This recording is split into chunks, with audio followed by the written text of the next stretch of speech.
আমার কাছে তো আসলে খুবই ভালো লাগছে। আমি যেহেতু এই নাটক ও নাট্যতত্ত্ব বিভাগের প্রাক্তন ছাত্র, আগেও দেখেছি এবং নতুন করে এসে আরও নস্টালজিক হয়ে পড়ছি, কারণ আগে একরকমভাবে উপভোগ করতাম, এখন অনেক বছর পরে এসে আরও ভিন্নভাবে অনুভব করছি এবং ওই নস্টালজিয়াটা আরও বেশি কাজ করছে।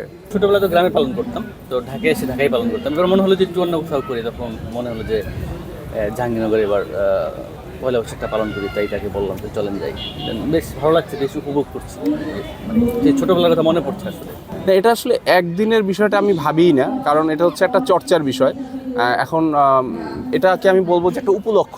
এই যে প্রথম দিনটা আমরা পালন করছি, এটা একটা উপলক্ষ, আনন্দ উৎসবের, এটি আমি মনে করি। কিন্তু একদিনের বাঙালিয়ানা এই কথাটা আসলে আমি বিশ্বাসই করি না, কারণ এটা আমাদের দীর্ঘদিনের চর্চা, আমাদের জীবনাচরণ।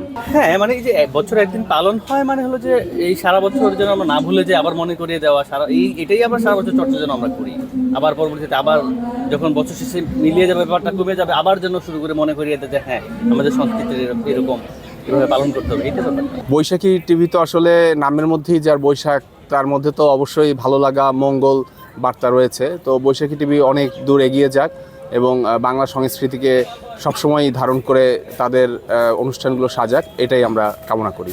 দাঁড়াই তপ্ত আগুন আকাশ তলে, নাট্যাচার্য সেলিম আল দীনের এই লাইনটিকে নিয়ে আমরা যে বর্তমান যে বৈশ্বিক প্রেক্ষাপট, যেই আগুন আকাশ আমরা মিন করছি, সারা বাংলাদেশে যে অসহিষ্ণুতা চলছে, তার বিরুদ্ধে, তার অপোজিটে দাঁড়িয়ে আমরা বলতে চাই যে শান্তির বাতাস বয়ে যাক, একটা মানবিক সুন্দর বাংলাদেশ গড়ার লক্ষ্যে আমরা নতুন বৎসরকে বরণ করে নিচ্ছি। বৈশাখী টেলিভিশন, আমরা জানি যে বাংলাদেশের এই ধরনের ঐতিহ্যবাহী যেই প্রচার বা যে ধরনের অনুষ্ঠান হয়ে থাকে সারা বাংলাদেশে, সেগুলোর প্রচার এবং প্রকাশের ক্ষেত্রে সবসময় বৈশাখী টেলিভিশন একটি অগ্রগণ্য ভূমিকা পালন করে থাকে। আমি বৈশাখী টেলিভিশনের কর্মকর্তাবৃন্দকে অসংখ্য অসংখ্য ধন্যবাদ জানাই।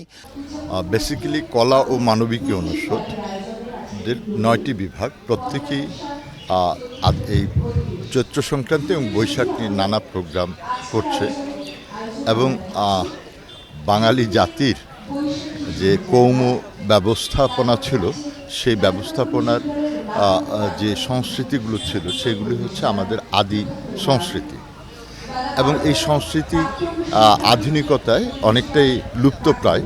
কিন্তু এই চৈত্র সংক্রান্তি এবং বৈশাখের দিনে এই প্রাচীন এই সংস্কৃতিটা আমাদের জনমানুষের কাছে পৌঁছে দেয়া কাজটাই করছে মানবিক কলা ও মানবিক অনুষদের সকল বিভাগ। তার মধ্যে অন্যতম ভূমিকা রেখে থাকে নাটক ও নাট্যতত্ত্ব বিভাগ, যেহেতু কালচারালি এই বিভাগটা অত্যন্ত গুরুত্বপূর্ণ একটা ভূমিকা রাখে এবং এদেশের মানুষের মনের, সমাজের, রাজনীতি, অর্থনীতির যে দুর্দশা বা অর্জন, সেগুলোকে তারা অভিনয়ের মাধ্যমে তুলে ধরে, গানের মাধ্যমে তুলে ধরে।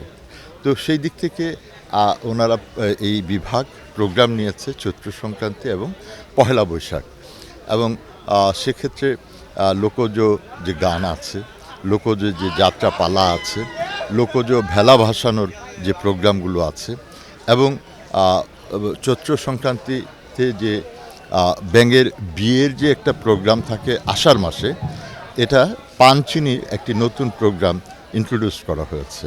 কেননা পানচিনিটা হচ্ছে এনগেজমেন্ট এই অর্থে, আর বিয়েটা হয় আষাঢ় মাসে। তো এটাও খুব জনপ্রিয় একটি অনুষ্ঠান এবং প্রাচীন সংস্কৃতিটাকেই ধারণ করছে। তো এইভাবেই আমরা তুলে ধরার চেষ্টা করছি যে অতীত ঐতিহ্য এবং আমাদের শিক্ষক শিক্ষার্থীরা, বিশেষ করে শিক্ষার্থীদের মানে যারা যেন আমাদের অতীত সংস্কৃতির সাথে পরিচিত হয়, এরাই সারা দেশে ছড়িয়ে পড়বে এবং অতীত সংস্কৃতিটা তাদের মুখে মুখে, তাদের আচার ব্যবহার এবং বিদগ্ধতার মাধ্যমে বাংলার সমাজে সর্বত্র ছড়িয়ে পড়বে। এই প্রত্যাশাই আমরা প্রতি বছর এই প্রোগ্রামটা করে থাকি। এবারের বৈশাখ আমরা জাহাঙ্গীরনগর বিশ্ববিদ্যালয়ে নববর্ষের প্রধান ফেস্টিভ্যালের অবসান, মানবতার জয়গান, এই স্লোগানটাকে সামনে রেখে আমরা এবারে বৈশাখের আয়োজন যে শোভাযাত্রা করলাম বা সমস্ত যে বৈশাখী উৎসব, সেটা আমরা প্রস্তুত করেছি এবং সেটার মধ্যে আমরা শোভাযাত্রার মধ্যে যে 3টা মোটিভ রেখেছি, সেই মোটিভগুলোর মধ্যে হচ্ছে একটা পায়রা, ঠিক পায়রা না আসলে একটা পাখি, আমাদের ফোক পাখি। সেই পাখিটা সাদা এবং গোল্ডেন কালার দিয়ে আমরা চিত্রিত করেছি, যেটার সাদা হচ্ছে একটা শান্তির প্রতীক, আর গোল্ডেনটা হচ্ছে আমাদের বাংলাদেশ উজ্জ্বল ভবিষ্যতের দিকে যাচ্ছে, সেটা একটা প্রতীক। আর সাথে আরেকটা আছে, সেটা হচ্ছে জোড়া পাখি।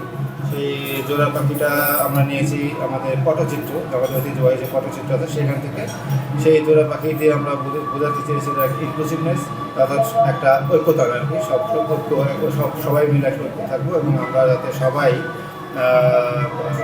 একদম যা ধর্ম বর্ণ সব ধরনের সম্প্রদায়কে নিয়ে আমরা একসাথে বৈশাখটা উদযাপন করবো। সেইটাকে আমরা 24-এর গণঅভ্যুত্থানের আগে যে বৈশাখ পালন করতাম, সেখানেও আমরা আমাদের এই লোকজ মোটিভগুলো নিয়েই আমরা আমাদের বিশেষভাবে জাহাঙ্গীরনগর বিশ্ববিদ্যালয়ে এই শোভাযাত্রাটা আয়োজন করতাম, এবং 24 পরবর্তীতেও আমরা এই লোকজ মোটিভগুলো নিয়েই আসলে কাজ করেছি এবং শোভাযাত্রা করেছি।